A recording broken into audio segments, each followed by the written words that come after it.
Hey guys! In this video, I'm gonna show you how to fix permission denied on Messenger. So let's get into it. On your phone, open the Settings app. Tap Apps. Scroll down and select Messenger.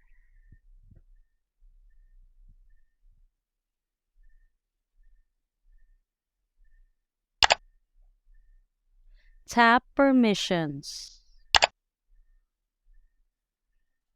If you allowed or denied any permissions from the app, you'll find them here.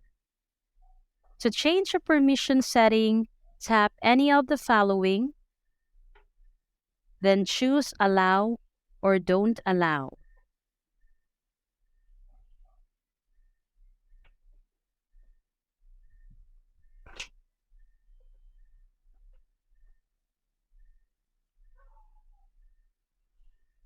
Remember that if you change your mind, you have the option of going to your phone settings to turn off these features as you see fit.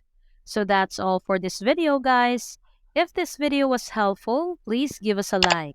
And don't forget to subscribe to our channel so you don't miss out our new uploads. Thanks for watching, and I will see you in the next one.